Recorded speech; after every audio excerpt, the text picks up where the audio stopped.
आमतौर पर धारणा यही रही है कि भीख मांगकर जीवन बिताने वाले लोगों को भविष्य की चिंता नहीं होती, उनके लिए वर्तमान का गुजारा ही काफी कठिन होता है। हालांकि हकीकत में ऐसा है नहीं। आम लोगों की तरह उन्हें भी अपने बेहतर व सुरक्षित भविष्य की चिंता होती है। उनकी इस चिंता का ही नतीजा मुजफ्फरपुर के इस बैंक के रूप में सामने आया है। छोटी रकम के सहारे जिंदगी बदलने की इन भिखारियों की कोशिश रंग भी लाने लगी है। कई ने भिक्षाटन छोड़ अब अपना रोजगार शुरू कर दिया है। समाज कल्याण विभाग ने पिछले साल अक्टूबर 2020 में भिखारियों का लक्ष्मी नाम से एक समूह बनाया। एक एक करके इससे 13 भिखारी जुड़े। उन्हें भिक्षावृत्ति की रकम से बचत के लिए प्रेरित किया गया। आज विभिन्न नामों से बनाए गए ऐसे और 4 समूह हैं। ये सभी अलग अलग इलाकों में हैं। शहर के अखाड़ा घाट में लक्ष्मी समूह है, तो सिकंदरपुर में तुलसी नामक समूह है। इसी तरह मोतीपुर कुष्ठ ग्राम में प्रेमशीला, तो शेखपुर धाब में गायत्री और माँ दुर्गा समूह है। इन समूहों के सदस्यों की कुल संख्या 175 है। इनमें अधिकतर महिलाएं हैं। साप्ताहिक बैठक में हिसाब किताब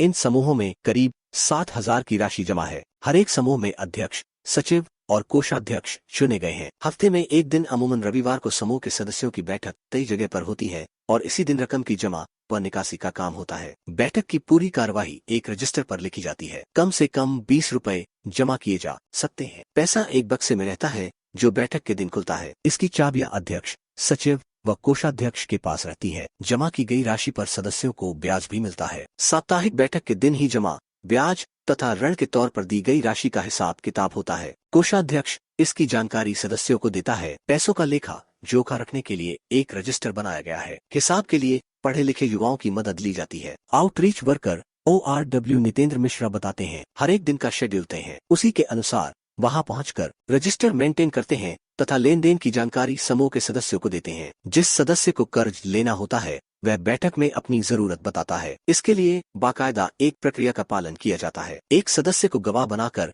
1% ब्याज की दर पर ऋण दे दिया जाता है, जिसे 3 महीने के अंदर चुकता करना होता है। कर्ज लेने वाले सदस्य के अंगूठे का निशान रजिस्टर पर लिया जाता है। कर्ज की अधिकतम राशि 2,000 रुपए है। हालांकि विशेष परिस्थिति में सदस्यों की अनुमति से इसे बढ़ाया भी जाता है। लक्ष्मी समूह से जुड़ी रजनी देवी ने 5,000 रुपए का ऋण लेकर अपनी बिटिया की शादी की। पति के दिव्यांग होने के कारण वह बहुत परेशान थी। रजनी कहती है, जरूरत के समय मदद मिल गई, बेटी की शादी हो गई। नितेंद्र मिश्रा बताते हैं, जैसे किसी ने 5,000 का लोन लिया और उसमें कुछ रकम चुकाया तो शेष पर ही उन्हें ब्याज देना पड़ता है। भिखारियों की कोशिश देख राज्य सरकार ने भी उन्हें स्वावलंबी बनाने की दिशा में कदम बढ़ाया है। सरकार इन्हें 10,000 रुपए की आर्थिक मदद दे रही है, जिसमें 5,000 की राशि बतौर सब्सिडी दी जाती है। इसी योजना के तहत मिली राशि से प्रमिला और संजू भीख मांगने की बजाय अब ठेले पर सामान बेच रही है, तो मुन्नी देवी अंडे की दुकान से अच्छा पैसा कमा रही है। मुन्नी कहती है, सोचा नहीं था कि ऐसा होगा, अब तो जिंदगी ही बदल गई है, अच्छा कमा रही हूँ। रीना ने भी सब्जी की दुकान खोल ली है। ललिता देवी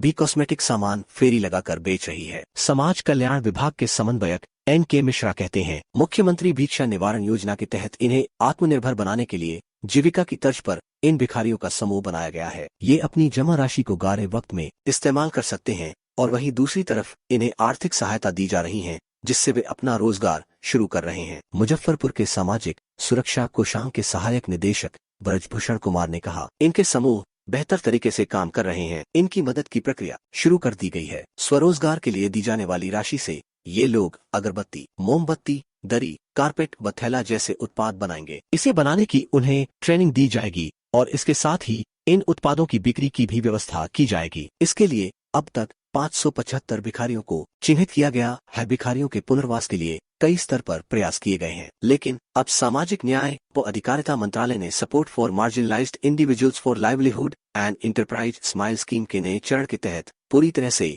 इनके पुनर्वास के लिए इन्हें पढ़ाई तथा स्किल ट्रेनिंग देने का फैसला किया है। 10 साल तक इनके रहने, खाने पीने, स्वास्थ्य, पढ़ाई तथा स्किल ट्रेनिंग का पूरा खर्च सरकार वहन करेगी। मंत्रालय के मुताबिक अगले 5 साल में इस योजना पर करीब 2 सौभाग्यवती करोड़ रुपए खर्च किए जाएंगे। देश के 10 बड़े शहरों यथा मुंबई, चेन्नई, हैदराबाद, बेंगलुरु, दिल्ली, अहमदाबाद, इंदौर, लखनऊ, नागपुर तथा पटना में इस स्कीम को लागू किया जाएगा। जाहिर है, बैंक की तर्ज पर सेल्फ हेल्प ग्रुप के संचालन से इन भिखारियों की आर्थिक स्थिति में बदलाव तो आएगा ही, ये समाज की मुख्य धारा से भी जुड़ सकेंगे।